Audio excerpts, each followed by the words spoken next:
Now, live from KUSI, this is Good Business San Diego.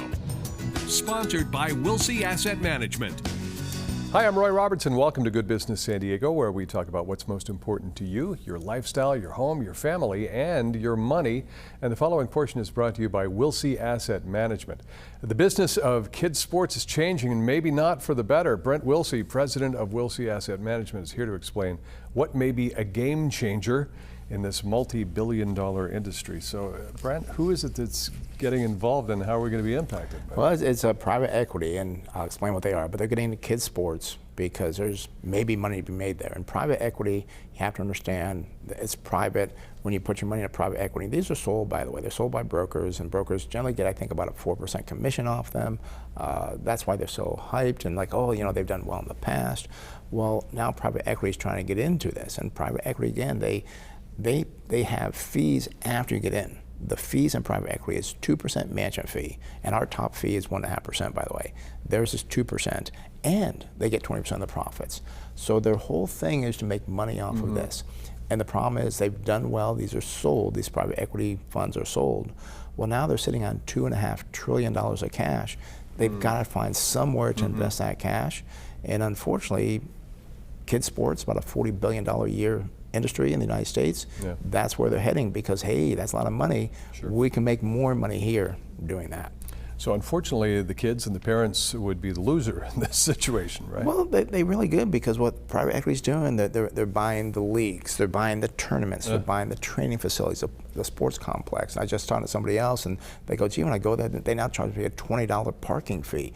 I mean, it's just terrible what is going on, and it's going to get worse because private equity is not in the business to help out kids. Kids are an afterthought. They're an afterthought. Yeah. How can we make money off of those kids? And what's going to happen, you're going to have more kids left behind because it's only going to be for people that can afford it. And it's not cheap now. It's going to get even worse.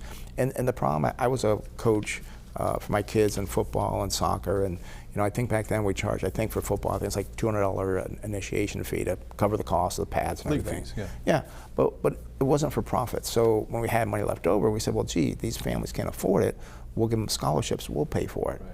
That's not going to happen with private equity because it's about profits. And there's going to be a lot of people that are left behind because they can't afford just the basic things to play in kids' sports. Well, even right now, I mean, the prices for parents have gone through the roof with everything that they're trying to do with equipment and getting into leagues and facilities and things like that. Yeah. So now if it escalates, it's going to just create this big divide between the haves and the have-nots, right? That's exactly true, and it's such a shame because I said I coached, you know, football and soccer for my kids when I was younger, and it really teaches them a lot. I had one kid that actually, he played football and baseball. He actually is a professional baseball player now, so it teaches them so many things. It teaches them how to win, how to lose. That's important, how to lose. It teaches them the discipline, how to be a team player, how to do all these important things that you learn in youth sports, how to show up, that you got to go practice every time, you got to play the games, and you got to do all this stuff. And for kids that need that, they're not going to be able to afford it because private equity coming in with their greed, trying to make more money off of people. And I'm sorry, you can't afford it, too bad for you. We're going to make our bigger profit for our investors. And I've been on Wall Street for like 45 years. I know Wall Street is a place where they want to make more money, and that's fine, but not on youth sports. We need to keep youth sports as they are. And this is one thing that the Democrats and Republicans agree on. Yeah. And I saw that like, wow, finally they agree on one thing. About time. Yeah, we got to keep it out. So hopefully they'll keep private equity out because it's not going to be a good thing. It's not going to benefit anybody but the investors and the brokers selling them. But if it is an agreement between both sides that they're coming at this and they're saying, yeah, this is something we do not want to happen, is there political recourse to where they could stop private equity from getting involved? I don't know. I mean, the best thing I tell people not to invest in private equity. It's like private debt, private loans. That's starting to have problems. Private equity is the next one to start having problems. So you just don't invest in these and just realize that those managers are saying, oh yeah, this is great. No market fluctuation. That's an illusion. There is market fluctuation. They just only account for it once a quarter. So all these sales tips they use on private equity, it will crash eventually the way private debt's starting to happen. And again, keep out of youth sports because it's not about profit. It's about the kids. Yeah.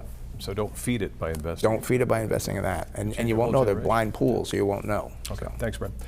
Brent's online at smartinvesting2000.com. We'll be right back.